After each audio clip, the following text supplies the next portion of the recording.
Today I'm going to talk about the action/horror film Ready or Not. There will be spoilers ahead. Take precautions and exercise caution. One dark night, two terrified boys flee inside a candle at the Victorian mansion. When the older boy Daniel closes the door, he tells his younger brother Alex to hide in a closet. A wounded man named Charles begs Daniel for assistance, telling him that someone is attempting to murder him. His eyes were filled with fear. Instead, Daniel alerts his pursuers. Charles' bride was immediately cornered by a group of mask-clad and casual people. For the sake of his life, Daniel protects his younger brother by keeping his back to the closet before someone fires a spear gun at him. A woman expresses her admiration for Daniel. The group takes Charles away. Helene surrenders, taking a deep breath. Grace practices her wedding vows in front of the mirror before joining the people who have taken her husband 30 years later. She smokes to relax her nerves. Her fiancé, Alex, joins her in watching his family outside and joking about marrying into the Domas family. Grace wants Alex to believe his family is horrible. Daniel, Alex's brother, enters the collective. Alex tells Grace that she can still escape their family, but she abandons the idea and leaves alone. Alex offers her the opportunity to leave as well. While taking wedding photos, she thinks it's a joke and assures him that she's committed to marrying him. Tony, Alex's father, expresses his displeasure with Grace and Alex's 2-year disappearance. Their aunt Helen disapproves of Grace and Daniel's wife Charity, as well as Alex's mother Becky. Notices Grace's unease and attempts to lighten her mood by claiming that she received the same disapproval when she married into the family. The remainder of the wedding goes off without a hitch. That evening, the bride and groom walk down the aisle with bright smiles. Grace and Alex have fun in his old room. Helene interrupts the mood by observing the couple by the servants' door. There are people in the room. Helene informs them that the family is expecting them. When Alex is alone, he reveals the family's tradition, which stems from the family's fortune from board games and playing cards. Every time someone joins the lotto, they play a game at midnight. A card is drawn to determine the game. Grace finds it strange, but she is determined to win the dining room game. Alex tells his father that the next day he plans to take Grace away from the family and never tell her about their secrets. Grace strolls through the mansion on her way to the music room. Becky extends a warm welcome to her. They discuss Grace's foster family and how she has always wished for a permanent family. Grace reveals that Alex initially didn't want them to go through the wedding, but realized how important it was to Grace. "Thank you, Becky." Seeing the good she brings out in Alex, she begs Grace to persuade Alex to do the same. He was worried about what his mother might say. Alex yanks Grace away from him. Grace is concerned because she notices Alex's nervousness. Emily, Alex's sister, and her husband Fitch, as well as their sons Georgie and Gabe, arrive. Emily is overjoyed to meet Grace, but Helene interrupts the girls to express her displeasure with their niece. The family walks into the game room, which is filled with hunting weapons and animal exhibits. Tony tells the story of the Domas game here. Their great-grandfather, a merchant seaman named Victor, was challenged by an antique collector named Mr. Leal to solve a puzzle box. Mr. Leal promised to finance any venture he desired. If Victor won, he would solve the box and use the money to expand his gaming business. As a result, the family has a tradition of removing the box from the story. Choose a game to welcome new family members. Tony hands Grace the box and instructs her to draw a card from it. Grace draws a card and declares the game. Play hide and seek. Grace must hide from the family as the room falls silent, and Alex looks horrified to play the game. However, Alex asks her to meet him in their room. "No," says Grace. She wishes to play for real money. The cameras have been deactivated, and the windows and doors have been locked. Butler Stevens' family plays a record while Grace seeks refuge. While the record is being counted down, the family, unbeknownst to her, arm themselves with hunting weapons. Grace hides inside a stupid waiter. Becky advises her son to stay behind because she is concerned about his new wife. They abandon Alex in the game room, with Charity standing guard at the door. Alex, on the other hand, goes into the servants' corridors in search of Grace. Charity discovers the game room. Fitch struggles with his crossbow as they search for Grace. He excuses himself to use the restroom, feeling nervous about their task and quickly becoming bored with the game. Grace crawls out of the dumbwaiter, ripping her dress as it becomes entangled. Grace hears Clara the maid, looking for Grace is grabbed from behind by a hand. Alex is luring her to hide behind the bed. Clara enters, believing Georgie is hiding inside. She looks out the door after hearing a crash. Grace watches as a bullet strikes her. Emily enters the room with glee, believing she has found Grace. Tony, Daniel, Becky, and Helen walk in, lecturing Emily on her blunder. Grace overhears them discussing a ritual in which they must keep the bride alive when they leave with Claire's body. "Alex, hurry up and pack your belongings." Grace is still stunned and perplexed by what happened. Alex pulls Grace into the servants' corridors just as Emily returns for her gun, keeping her safe. Grace is trembling as she puts her shoes on. Alex reveals that because she was dealt the only bad card, tradition holds that if they do not sacrifice, something terrible will happen to them. Grace is enraged because she believes he knew she was in danger, but he insists he didn't. Fitch hears their voices from the vent inside the bathroom, where they are watching a crossbow video. Alex tells her that if they hadn't played a game, they would have died like his uncle and cousin. Alex feared he'd lose her if he told her about the curse too soon after they married. Alex tells Grace to wait for him in the service kitchen, while he unlocks the doors from the security room so he can move faster. Grace rips the hem of her gown. She is trapped between two doors, unsure which one leads to where. Clara's body is carried by Tony and Daniel. When Grace walks into the hallway behind them, she runs to the other side, where Emily fires frantically, missing completely. Grace retires to her study. She tries the phone, but it is inoperable. She hears a noise nearby and hides, only to have Daniel walk in through her door. Daniel pours himself a drink despite Grace's fear. He gives her a 10-second lead before summoning his family. Grace flees as Daniel counts down the seconds.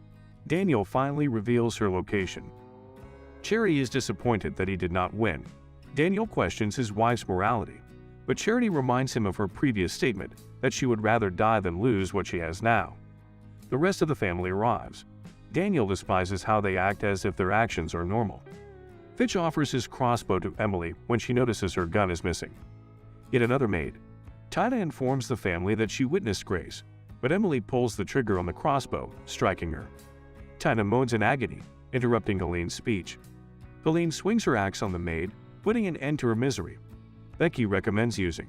The others agree, but Helene prefers to follow tradition. The family argues before deciding to use the cameras to track down Grace and Alex. Grace enters the game room and takes a shotgun and ammunition while looking in the mirror.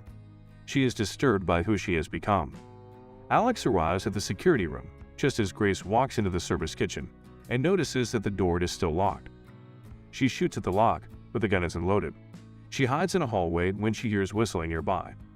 Daniel notices the cameras have been turned back on, suspecting Alex turned them on in the kitchen.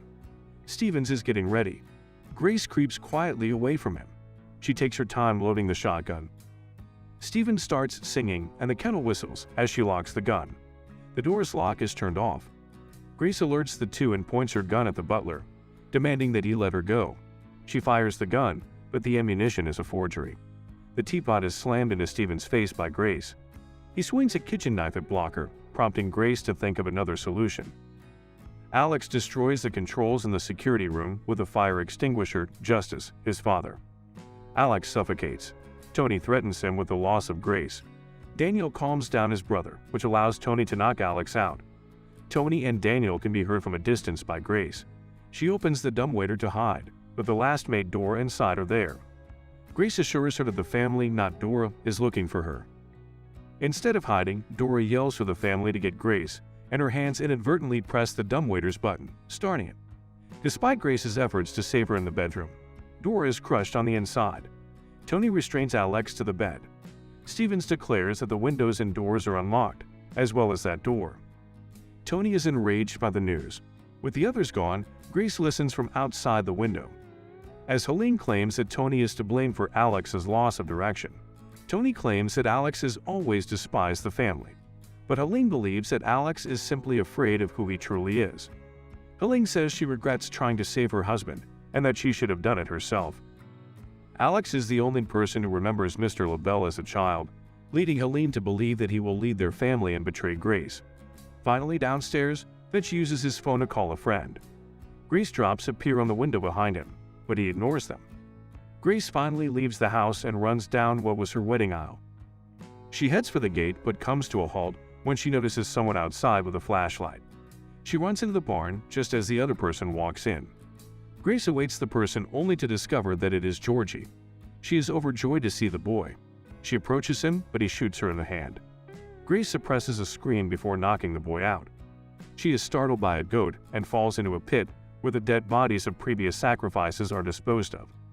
Grace struggles to climb a ladder with an injured hand, further injuring her hand. Outside, smoking Grace running is spotted by Charity. She fires but misses. Charity goes inside and informs Stevens of Grace's location. Grace gets to the fence but is unable to climb due to her injuries. A car is passing by. Grace desperately clings to the fence and begs the driver for assistance, but he ignores her and drives away. She hides in the woods when she sees another car approaching from the Domas estate. Grace has escaped, according to Stephen. Daniel makes light of the situation, which irritates him. Tony reminds him that if Grace survives the night, they will all perish like another family. Alex uses his handcuffs to free himself after failing a deal with Mr. Lavelle in the bedroom. Emily and Daniel, tired of their deeds, believe that their family is deserving of death. Emily claims that her children do not deserve it. They find Georgie, who tells them that he shot Grace because everyone else was doing it. Emily expresses her pride in her son.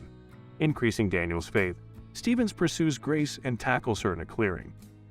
Grace will not give up and chokes him until he collapses. She escapes in her car, not realizing Stephen is still alive inside. Grace contacts the vehicle assistance company for assistance, but the vehicle has been reported stolen, so the agent remotely shuts it down.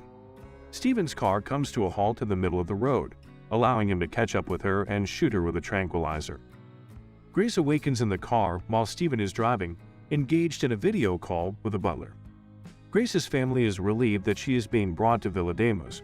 Stevens turns up the music and celebration on the radio, oblivious to the family's warnings.